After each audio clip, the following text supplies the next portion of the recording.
What's going on, folks? Richie, 6-String Fun. Glad you are stopping by to check out this video. You want to learn how to play the harmonica, right?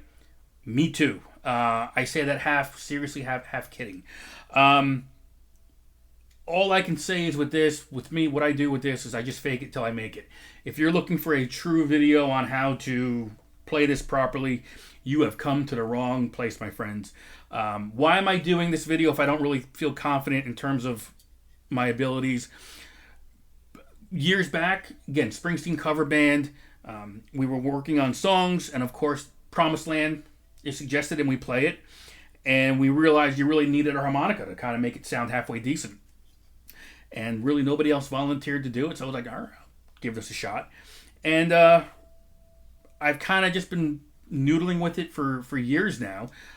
Just, I know enough to be dangerous on the harmonica. So hopefully, if you're just kind of looking for like an easy way to understand how I've done this, and then go on from there to like people who truly can walk you through this, go for it. The good thing about a harmonica is that I know that there's exceptions, but for the most part, you get a harmonica in the key of a song that you're working in.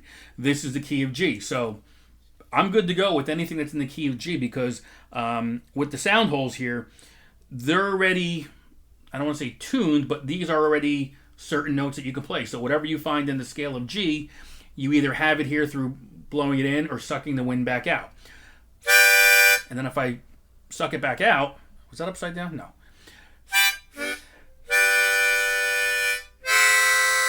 Right? So just by doing that, you kind of get a feel for what you're doing. So the sound holes are numbered up top here, 1 through 10. If I just kind of concentrate on the lowest one, number 10, and then I suck it back in, basically. So what I found was that the air going out is kind of where you're resolving on a certain note. When the air is being taken in, or you're drawing that breath, your ears are telling you that it's got to go somewhere else to resolve. And that's why exhaling the air is kind of where you're going to find those notes to resolve. So what I did was, it was Promised Land. And if you're a Springsteen fan, I just kept going till I heard some notes that sounded like it was close. When you got the whole band behind you, it'll cover up some of those mistakes, but I didn't really care because I was hitting notes in the key. Was it perfect? No, not at all. But if you know the song,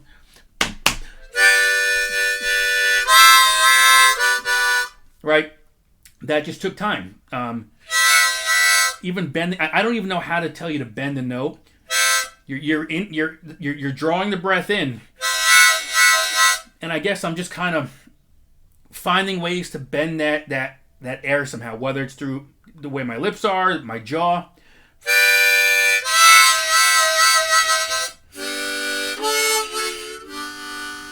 Right? So I didn't overthink it. I just kind of play with it. And again, I still just kind of do what I can to get through whatever it is I'm working on. So in the key of G, you can do a whole lot of other things. I mean, actually, and I don't know where my brace is. I have a brace. Which is, I should have had for this video, but it is what it is. But if I had my acoustic guitar, right, I'm in the key of G, just for giggles, if I'm playing something you wouldn't hear the harmonica on, but it'll sound okay, like Every Rose Has Its Thorn, right? I know it's tuned down a half step on the L, but basically you're playing the shapes of G, D, and C. Right?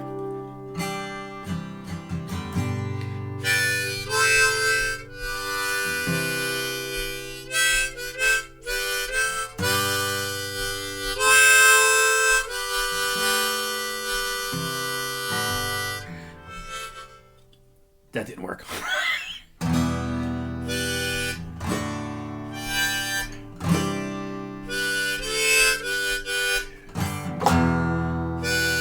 Right? So it can work for that, right? So it's a nice little thing to have, even if you just kind of, again, fake it till you make it, just make it up as you go along.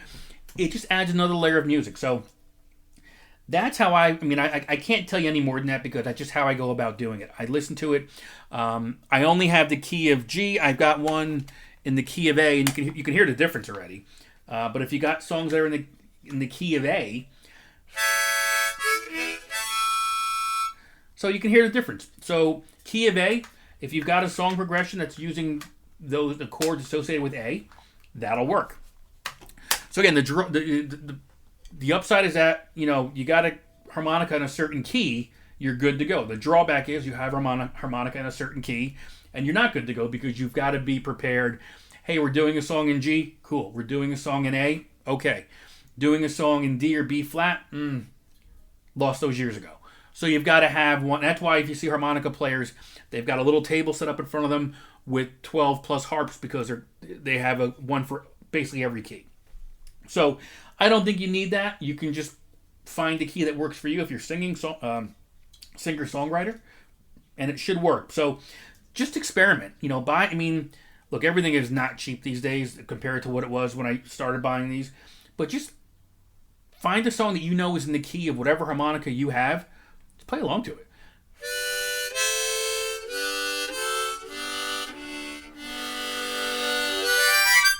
And you really can't hit a bad note because the notes are here. Unlike a guitar where if you're you hit the wrong fret, wrong string, you hear it. This is already good to go for you. So give it a shot.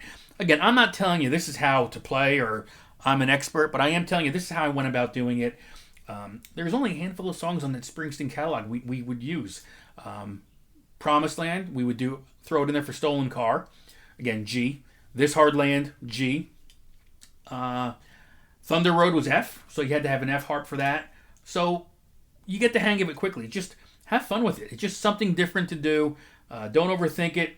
Again, exhale. And just hear where those notes are. Find out where you want to maybe land to resolve something. Drawing the breath in.